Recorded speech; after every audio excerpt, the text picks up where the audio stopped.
ॐ श्री गणेशाय नमः। श्री सिद्धलक्ष्मी स्तोत्र विनियोगः। ॐ अस्य श्री सिद्धलक्ष्मी स्तोत्र मंत्रस्य हिरण्यगर्भ ऋषिः अनुष्टुप् छन्दः श्री महाकाली महालक्ष्मी महासरस्वत्यो देवताः श्रीं बीजं ह्रीं शक्तिः क्लीं कीलकं मम सर्वक्लेश पीडा परिहारार्थं सर्वदुःखदारिद्र्य नाशनार्थं सर्वकार्यसिद्ध्यर्थं च श्री सिद्धलक्ष्मी स्तोत्र पाठे विनियोगः। ब्राह्मीं च वैष्णवीं भद्रां षड्भुजां च चतुर्मुखीं त्रिनेत्रां खड्गत्रिशूलं पद्मचक्रगदाधरां पीताम्बरधरां देवीं नानालङ्कारभूषितां तेजः पुञ्जधरीं देवीं ध्यायेद बालकुमारिकाम्। ओंकारं लक्ष्मीरूपं तु विष्णुं हृदयमव्ययम् विष्णुमानन्दमव्यक्तं ह्रीङ्कारं बीजरूपिणीम् क्लीं अमृतानन्दनीं भद्रां सदात्यानन्ददायिनीं श्रीदैत्यशमनीं शक्तिं मालिनीं शत्रुमर्दिनीं तेजः प्रकाशिनीं देवीं वरदां शुभकारिणीं ब्राह्मीं च वैष्णवीं रौद्रीं कालिकारूपशोभिनीम्।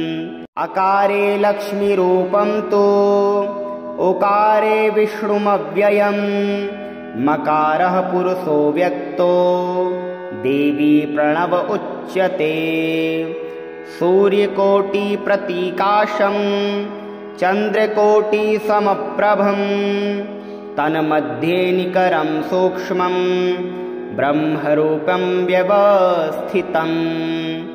ओंकारं परमानन्दं सदैव सुखसुन्दरीं सिद्धलक्ष्मी मोक्षलक्ष्मी आद्यलक्ष्मी नमोस्तुते।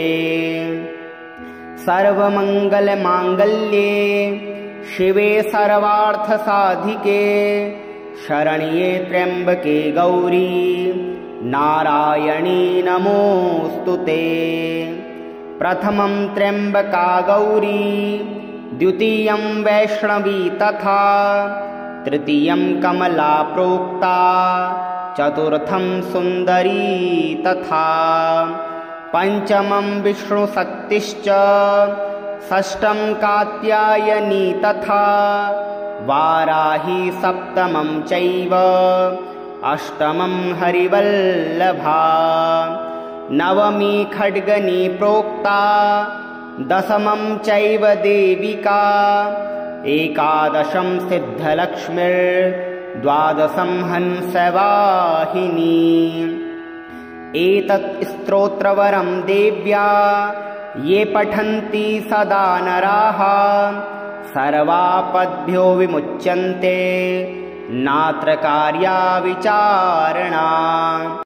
एकमासं द्विमासं च त्रिमासं चतुष्टयं पंचमासं च षड्मासं त्रिकालं यः सदा पठेत् ब्राह्मणः क्लेशितो दुःखी दारिद्र्यामय पीडितः जन्मान्तरसहस्रोऽर्थैर्विमुच्यते सर्वकिल्बिषैः।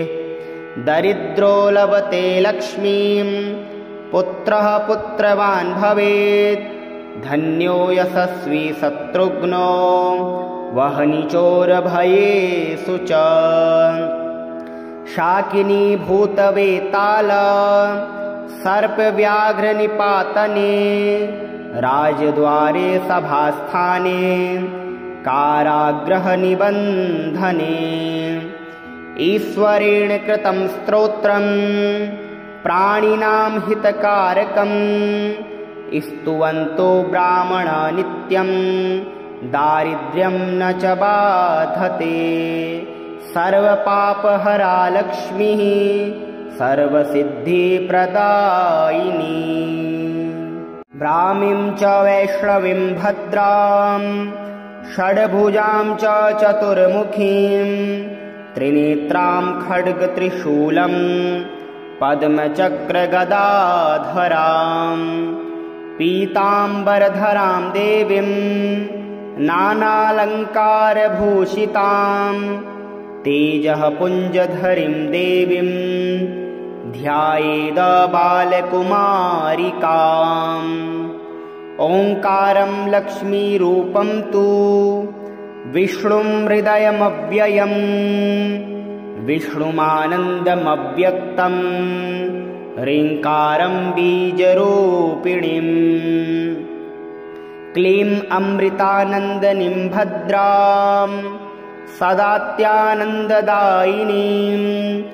श्रीदैत्यशमनीं शक्तिं मालिनीं शत्रुमर्दिनीं तेजः प्रकाशिनीं देवीं वरदां शुभकारिणीं ब्राह्मीं च वैष्णवीं रौद्रीं कालिकारूपशोभिनीम् अकारे लक्ष्मीरूपं तु उकारे विष्णुमव्ययम् मकारः पुरुषो व्यक्तो देवी प्रणव उच्यते सूर्यकोटिप्रतीकाशं चन्द्रकोटिसमप्रभं तन्मध्ये निकरं सूक्ष्मं ब्रह्मरूपं व्यवस्थितम् ओङ्कारं परमानन्दं सदैव सुखसुन्दरीं सिद्धलक्ष्मी मोक्षलक्ष्मी आद्यलक्ष्मी नमोऽस्तु ते सर्वमङ्गलमाङ्गल्ये शिवे सर्वार्थसाधिके शरण्ये त्र्यम्बके गौरी नारायणी नमोऽस्तु ते प्रथमं त्र्यम्बका गौरी द्वितीयं वैष्णवी तथा तृतीयं कमला प्रोक्ता चतुर्थं सुन्दरी तथा पंचमं विष्णुशक्तिश्च षष्ठं कात्यायनी तथा वाराही सप्तमं चैव अष्टमं हरिवल्लभा नवमी खड्गनी प्रोक्ता दशमं चैव देविका एकादशं सिद्धलक्ष्मीर्द्वादशं हंसवाहिनी एतत् स्तोत्रवरं देव्या ये पठन्ति सदा नराः सर्वापद्भ्यो विमुच्यन्ते नात्र कार्या विचारणा एकमासं द्विमासं च त्रिमासं चतुष्टयं पञ्चमासं च षड्मासं त्रिकालं यः सदा पठेत् ब्राह्मणः क्लेशितो दुःखी दारिद्र्यामयपीडितः जन्मान्तरसहस्रोऽर्थैर्विमुच्यते सर्वकिल्बिषैः दरिद्रो लभते लक्ष्मीं पुत्रः पुत्रवान् भवेत् धन्यो यशस्वी शत्रुघ्नो वह्नि चोरभयेषु च शाकिनी भूतवेताल सर्पव्याघ्रनिपातने राजद्वारे सभास्थाने कारागृहनिबन्धने ईश्वरेण कृतं स्तोत्रं प्राणिनां हितकारकं स्तुवन्तो ब्राह्मणा नित्यं दारिद्र्यं न च बाधते सर्वपापहरा लक्ष्मीः सर्वसिद्धिप्रदायिनी। ब्राह्मीं च वैष्णवीं भद्रां षड्भुजां च चतुर्मुखीं त्रिनेत्रां खड्गत्रिशूलं पद्मचक्रगदाधरां पीताम्बरधरां देवीं नानालङ्कारभूषितां तेजः पुञ्जधरीं देवीं ध्यायेद बालकुमारिकाम् ओङ्कारं लक्ष्मीरूपं तु विष्णुं हृदयमव्ययम् विष्णुमानन्दमव्यक्तं ह्रीङ्कारं बीजरूपिणीम् क्लीं अमृतानन्दनीं भद्रां सदात्यानन्ददायिनीं श्रीदैत्यशमनीं शक्तिं मालिनीं शत्रुमर्दिनीं तेजः प्रकाशिनीं देवीं वरदां शुभकारिणीं ब्राह्मीं च वैष्णवीं रौद्रीं कालिकारूपशोभिनीम् अकारे लक्ष्मीरूपं तु उकारे विष्णुमव्ययम् मकारः पुरुषो व्यक्तो देवी प्रणव उच्यते सूर्यकोटिप्रतीकाशं चन्द्रकोटिसमप्रभं तन्मध्ये निकरं सूक्ष्मं ब्रह्मरूपं व्यवस्थितम् ओङ्कारं परमानन्दं सदैव सुखसुन्दरीं सिद्धलक्ष्मी मोक्षलक्ष्मी आद्यलक्ष्मी नमोऽस्तु ते। सर्वमङ्गलमाङ्गल्ये शिवे सर्वार्थसाधिके शरण्ये त्र्यम्बके गौरी नारायणी नमोऽस्तु ते।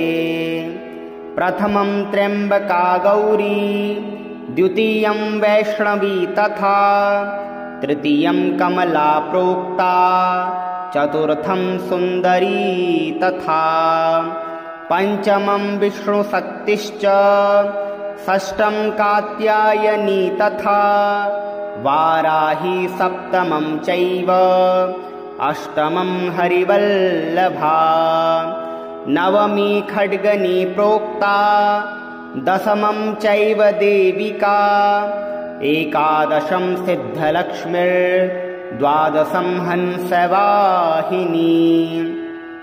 एतत् स्तोत्रवरं देव्या ये पठन्ति सदा नराः सर्वापद्भ्यो विमुच्यन्ते नात्र कार्या विचारणा। एकमासं द्विमासं च त्रिमासं चतुष्टयं पञ्चमासं च षड्मासं त्रिकालं यः सदा पठेत् ब्राह्मणः क्लेशितो दुःखी दारिद्र्यामयपीडितः जन्मान्तरसहस्रोऽर्थैर्विमुच्यते सर्वकिल्बिषैः। दरिद्रो लभते लक्ष्मीं पुत्रः पुत्रवान् भवेत् धन्यो यशस्वी शत्रुघ्नो वह्नि चोरभयेषु च। शाकिनी भूतवेताल सर्पव्याघ्रनिपातने राजद्वारे सभास्थाने कारागृहनिबन्धने।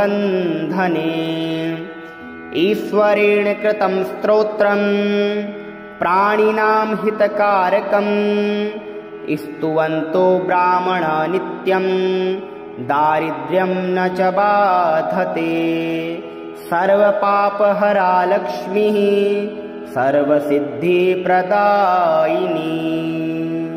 ब्राह्मीं च वैष्णवीं भद्रां षड्भुजां च चतुर्मुखीं त्रिनेत्रां खड्गत्रिशूलं पद्मचक्रगदाधरां पीताम्बरधरां देवीं नानालङ्कारभूषितां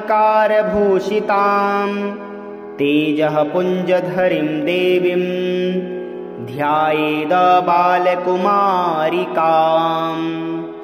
ओङ्कारं लक्ष्मीरूपं तु विष्णुं हृदयमव्ययम् विष्णुमानन्दमव्यक्तं ह्रीङ्कारं बीजरूपिणीम्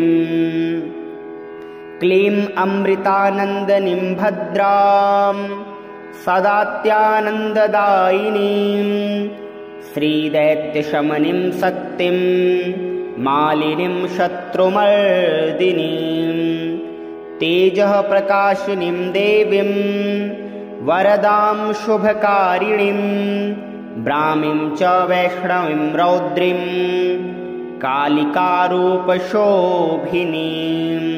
अकारे लक्ष्मीरूपं तु उकारे विष्णुमव्ययम् मकारः पुरुषो व्यक्तो देवी प्रणव उच्यते सूर्यकोटिप्रतीकाशं चन्द्रकोटिसमप्रभं तन्मध्ये निकरं सूक्ष्मं ब्रह्मरूपं व्यवस्थितम् ओङ्कारं परमानन्दं सदैव सुखसुन्दरीं सिद्धलक्ष्मी मोक्षलक्ष्मी आद्यलक्ष्मी नमोऽस्तु ते।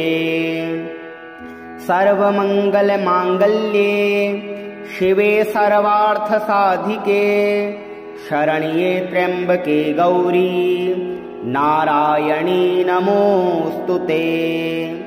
प्रथमं त्र्यम्बका गौरी द्वितीयं वैष्णवी तथा तृतीयं कमला प्रोक्ता चतुर्थं सुन्दरी तथा पंचमं विष्णुशक्तिश्च षष्ठं कात्यायनी तथा वाराही सप्तमं चैव अष्टमं हरिवल्लभा नवमी खड्गनी प्रोक्ता दशमं चैव देविका एकादशं सिद्धलक्ष्मीर्द्वादशं हंसवाहिनी। एतत् स्तोत्रवरं देव्या ये पठन्ति सदा नराः सर्वापद्भ्यो विमुच्यन्ते नात्र कार्या विचारणा। एकमासं द्विमासं च त्रिमासं चतुष्टयं पञ्चमासं च षड्मासं त्रिकालं यः सदा पठेत् ब्राह्मणः क्लेशितो दुःखी दारिद्र्यामयपीडितः जन्मान्तरसहस्रोऽर्थैर्विमुच्यते सर्वकिल्बिषैः। दरिद्रो लभते लक्ष्मीं पुत्रः पुत्रवान् भवेत् धन्यो यशस्वी शत्रुघ्नो वह्नि चोरभयेषु च। शाकिनी भूतवेताल सर्पव्याघ्रनिपातने राजद्वारे सभास्थाने कारागृहनिबन्धने। ईश्वरेण कृतं स्तोत्रं प्राणिनां हितकारकं स्तुवन्तो ब्राह्मणा नित्यं दारिद्र्यं न च बाधते। सर्वपापहरा लक्ष्मीः सर्वसिद्धिप्रदायिनी। ब्राह्मीं च वैष्णवीं भद्रां षड्भुजां च चतुर्मुखीं त्रिनेत्रां खड्गत्रिशूलं पद्मचक्रगदाधरां पीताम्बरधरां देवीं नानालङ्कारभूषितां तेजः पुञ्जधरीं देवीं ध्यायेद बालकुमारिकाम्। ओङ्कारं लक्ष्मीरूपं तु विष्णुं हृदयमव्ययम् विष्णुमानन्दमव्यक्तं ह्रीङ्कारं बीजरूपिणीम्। क्लीं अमृतानन्दनीं भद्रां सदात्यानन्ददायिनीं श्रीदैत्यशमनीं शक्तिं मालिनीं शत्रुमर्दिनीं तेजः प्रकाशिनीं देवीं वरदां शुभकारिणीं ब्राह्मीं च वैष्णवीं रौद्रीं कालिकारूपशोभिनीम्। अकारे लक्ष्मीरूपं तु उकारे विष्णुमव्ययम् मकारः पुरुषो व्यक्तो देवी प्रणव उच्यते। सूर्यकोटिप्रतीकाशं चन्द्रकोटिसमप्रभं तन्मध्ये निकरं सूक्ष्मं ब्रह्मरूपं व्यवस्थितम्।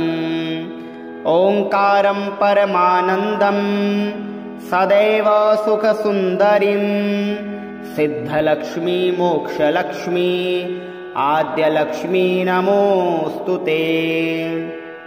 सर्वमङ्गलमाङ्गल्ये शिवे सर्वार्थसाधिके शरण्ये त्र्यम्बके गौरी नारायणी नमोऽस्तु ते।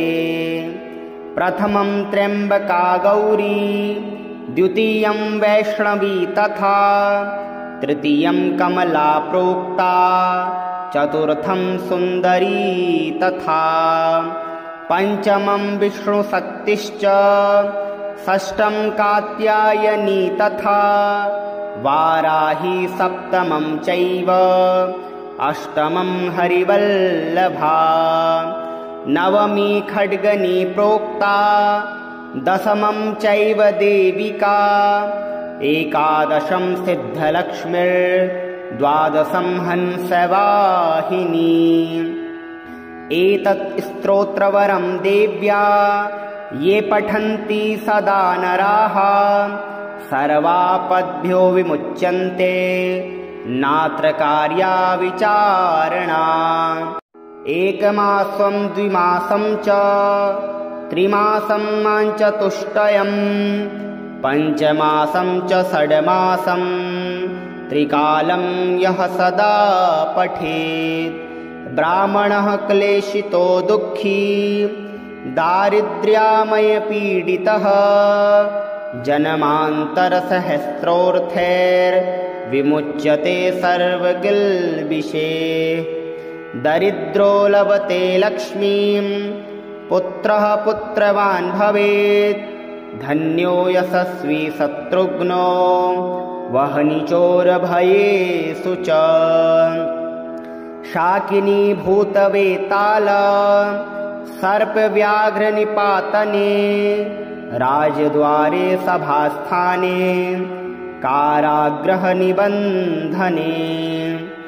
ईश्वरेण कृतं स्तोत्रं प्राणिनां हितकारकं स्तुवन्तो ब्राह्मणा नित्यं दारिद्र्यं न च बाधते।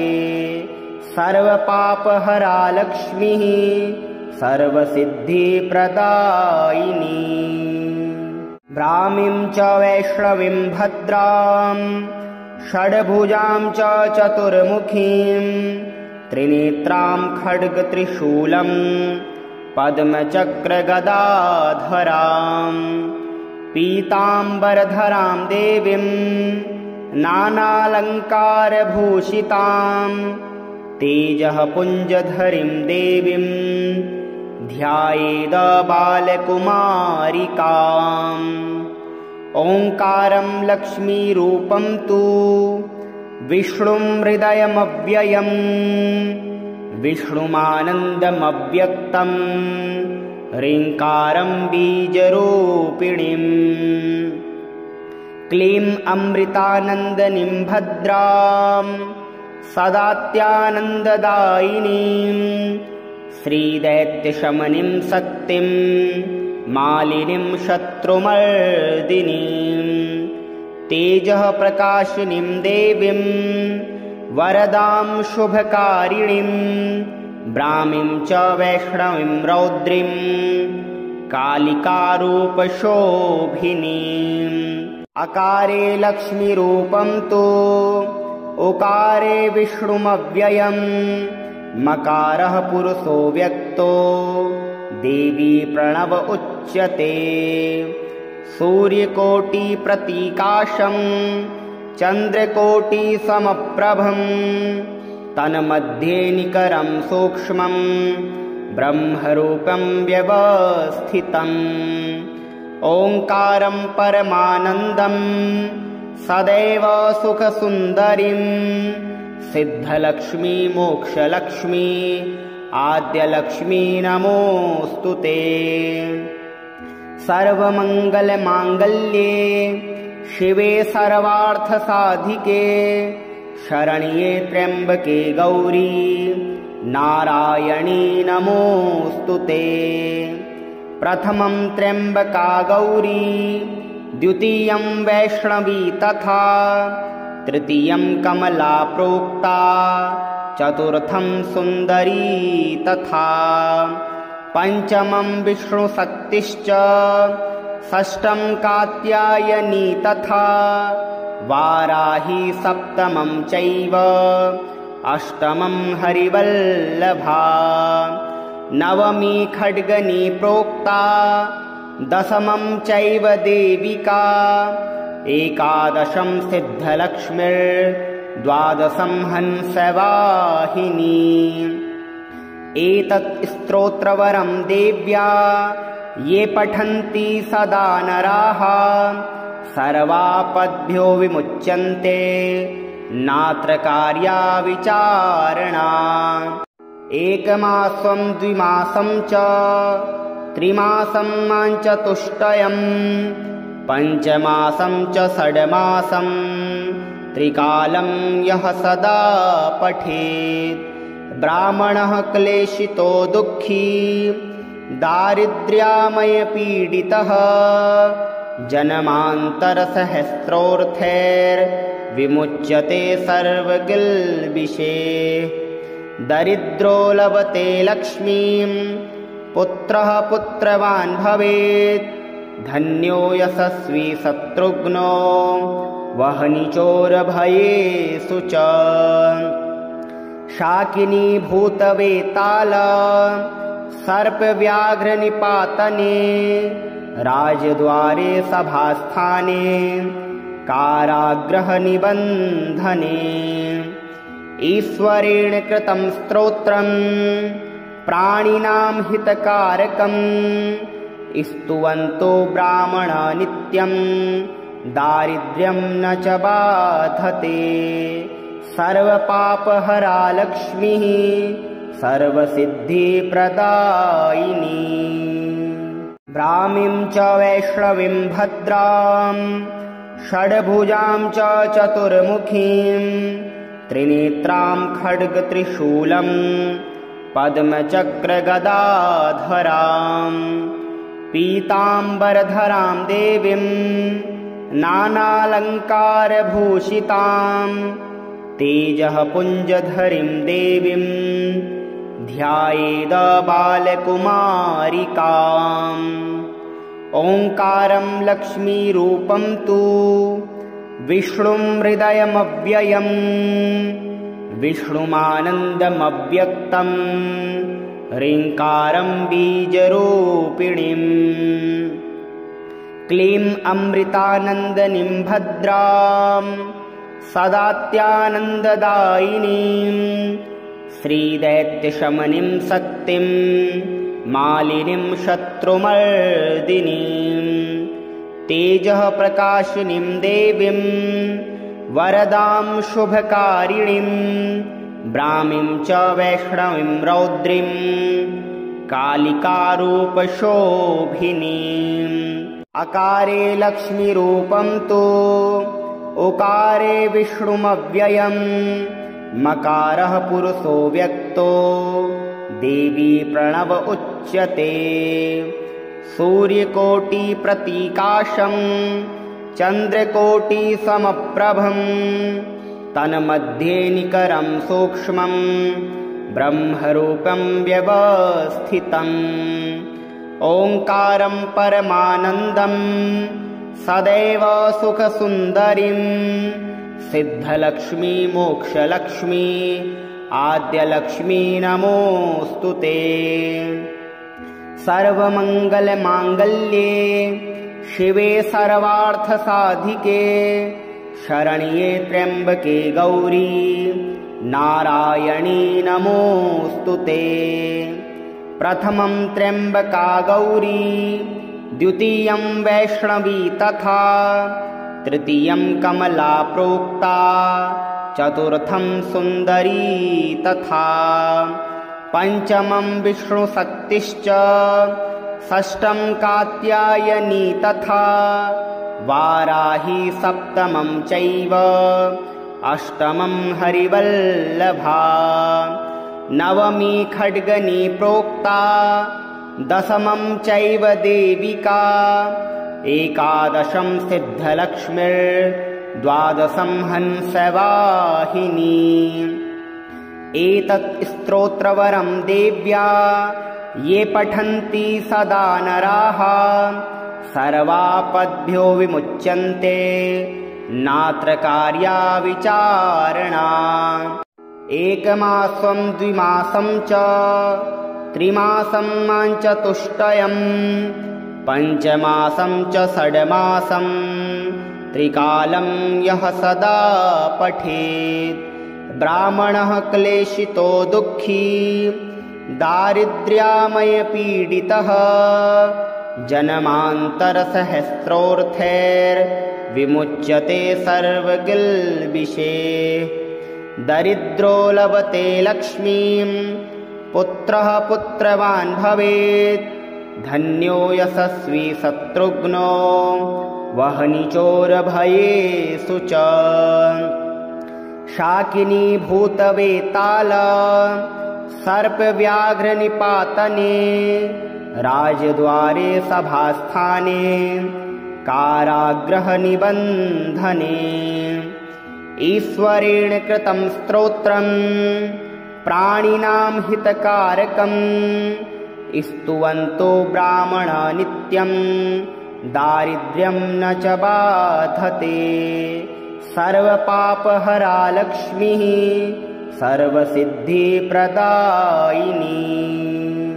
ब्राह्मीं च वैष्णवीं भद्रां षड्भुजां च चतुर्मुखीं त्रिनेत्रां खड्गत्रिशूलं पद्मचक्रगदाधरां पीताम्बरधरां देवीं नानालङ्कारभूषितां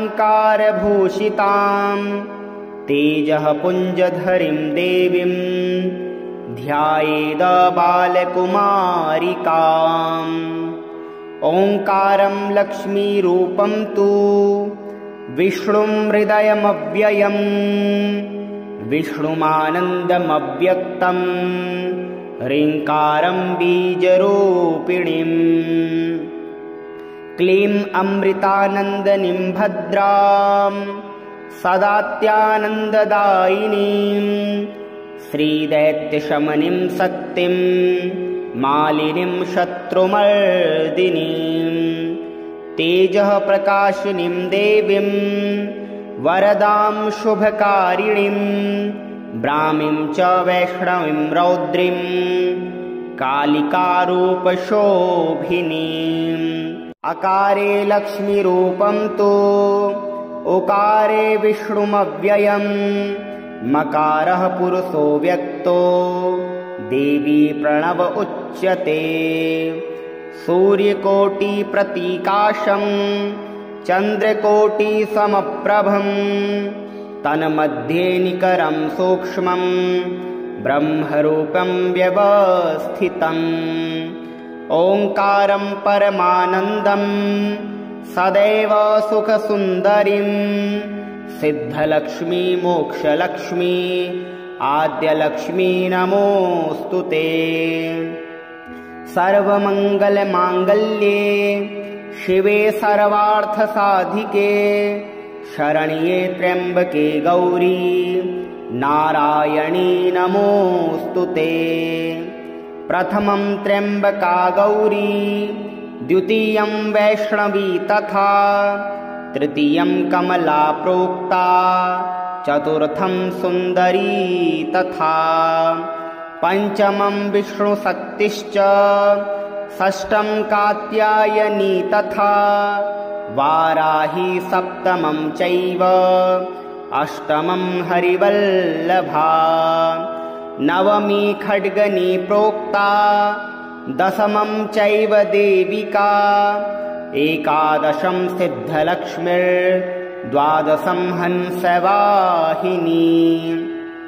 एतत् स्तोत्रवरं देव्या ये पठन्ति सदा नराः, सर्वापद्भ्यो विमुच्यन्ते नात्र कार्या विचारणा।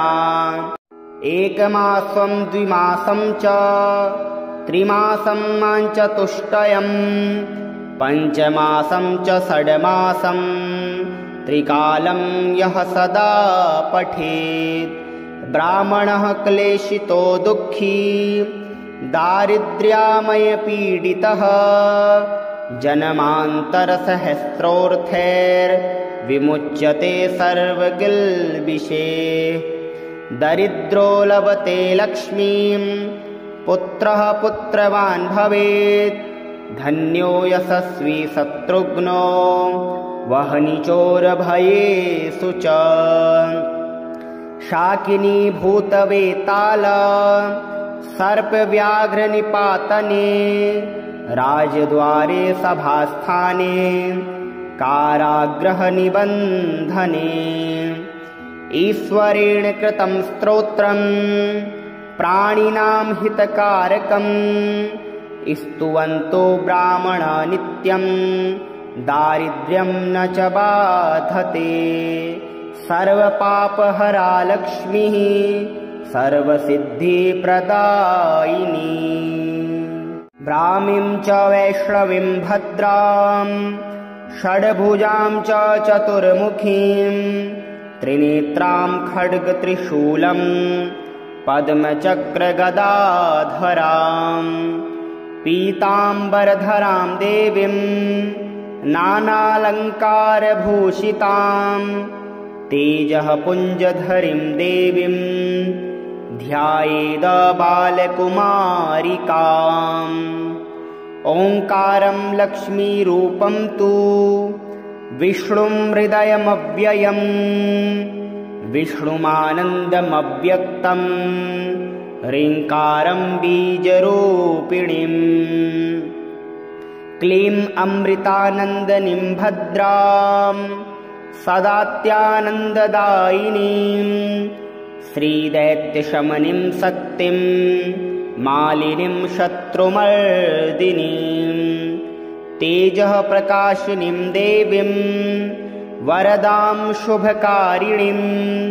ब्राह्मीं च वैष्णवीं रौद्रीं, कालिकारूपशोभिनीम्। अकारे लक्ष्मीरूपं तु, उकारे विष्णुमव्ययम्। मकारः पुरुषो व्यक्तो, देवी प्रणव उच्यते। सूर्यकोटिप्रतीकाशं, चन्द्रकोटिसमप्रभं। तन्मध्ये निकरं सूक्ष्मं, ब्रह्मरूपं व्यवस्थितम्। ओङ्कारं परमानन्दं, सदैव सुखसुन्दरीं। सिद्धलक्ष्मी मोक्षलक्ष्मी, आद्यलक्ष्मी नमोऽस्तु ते। सर्वमङ्गलमाङ्गल्ये, शिवे सर्वार्थसाधिके। शरण्ये त्र्यम्बके गौरी, नारायणी नमोऽस्तु ते। प्रथमं त्र्यम्बका गौरी, द्वितीयं वैष्णवी तथा। तृतीयं कमला प्रोक्ता, चतुर्थं सुन्दरी तथा। पञ्चमं विष्णुशक्तिश्च, षष्ठं कात्यायनी तथा। वाराही सप्तमं चैव, अष्टमं हरिवल्लभा। नवमी खड्गनी प्रोक्ता, दशमं चैव देविका।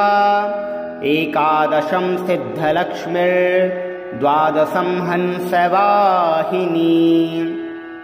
एतत् स्तोत्रवरं देव्या ये पठन्ति सदा नराः, सर्वापद्भ्यो विमुच्यन्ते नात्र कार्या विचारणा।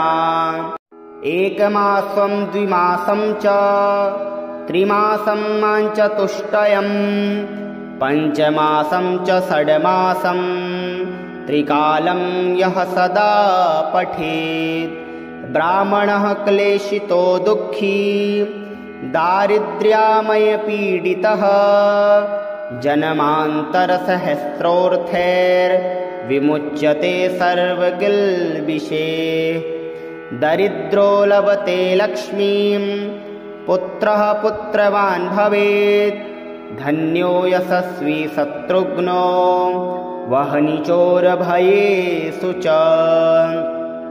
शाकिनी भूतवेताल सर्पव्याघ्रनिपातने राजद्वारे सभास्थाने कारागृहनिबन्धने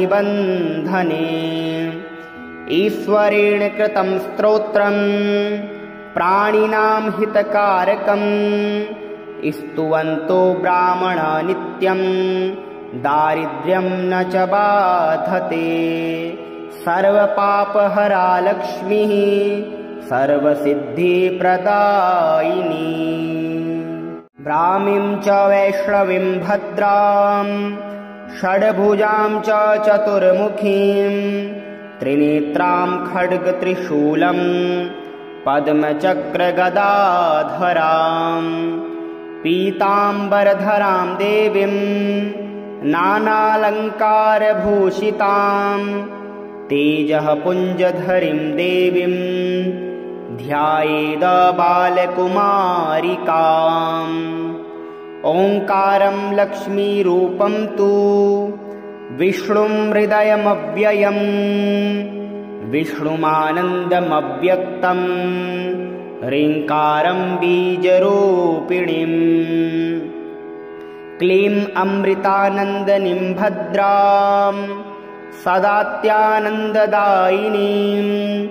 श्रीदैत्यशमनीं शक्तिं मालिनीं शत्रुमर्दिनीं तेजः प्रकाशिनीं देवीं वरदां शुभकारिणीं ब्राह्मीं च वैष्णवीं रौद्रीं कालिकारूपशोभिनीम्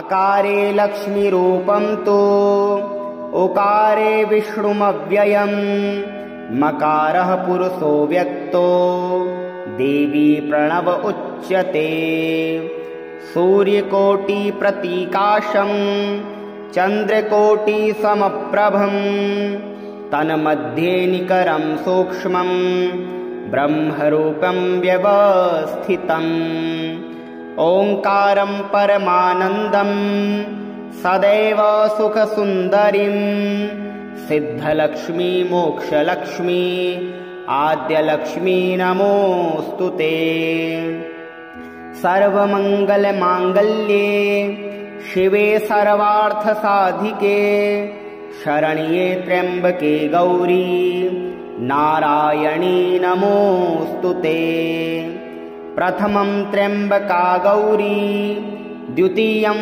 वैष्णवी तथा तृतीयं कमला प्रोक्ता चतुर्थं सुन्दरी तथा पञ्चमं विष्णुशक्तिश्च षष्ठं कात्यायनी तथा वाराही सप्तमं चैव अष्टमं हरिवल्लभा नवमी खड्गनी प्रोक्ता दशमं चैव देविका एकादशं सिद्धलक्ष्मीर्द्वादशं हंसवाहिनी एतत् स्तोत्रवरं देव्या ये पठन्ति सदा नराः सर्वापद्भ्यो विमुच्यन्ते नात्र कार्या विचारणा एकमासं द्विमासं च त्रिमासं चतुष्टयं पञ्चमासं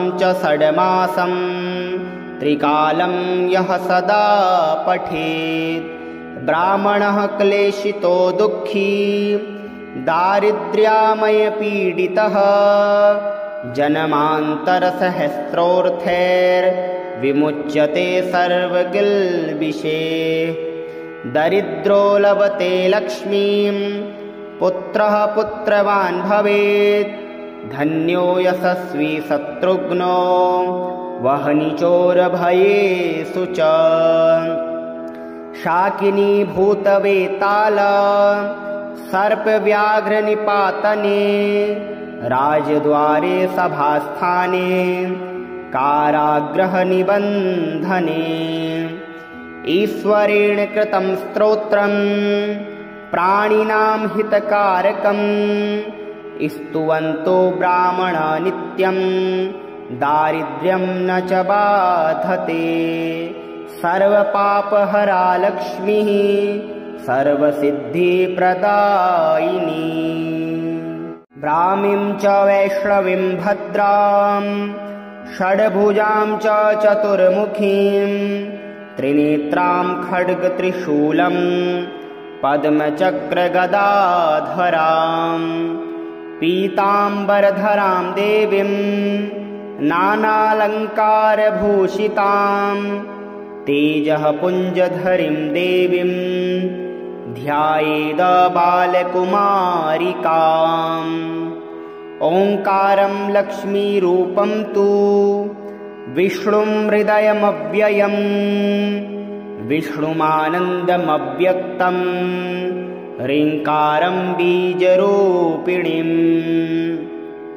क्लीं अमृतानन्दनीं भद्रां सदात्यानन्ददायिनीं।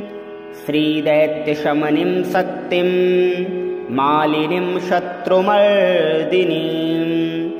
तेजः प्रकाशिनीं देवीं वरदां शुभकारिणीं।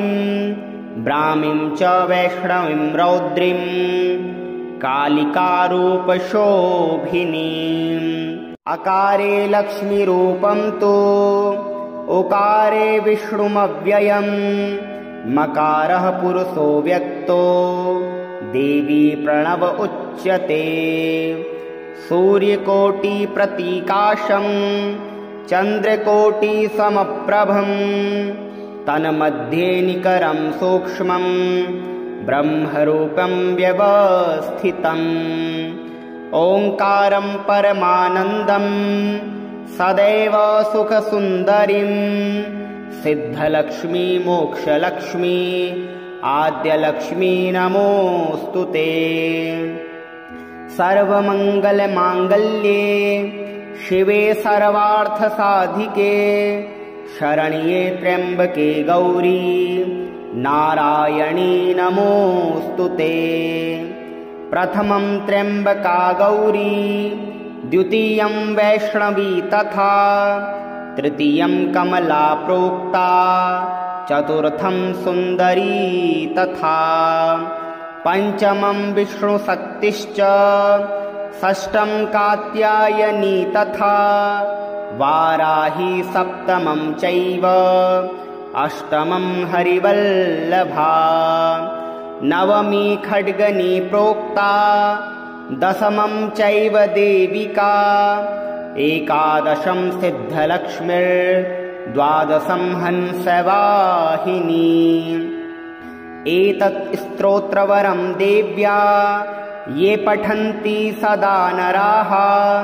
सर्वापद्भ्यो विमुच्यन्ते नात्र कार्या विचारणा। एकमासं द्विमासं च त्रिमासं चतुष्टयं।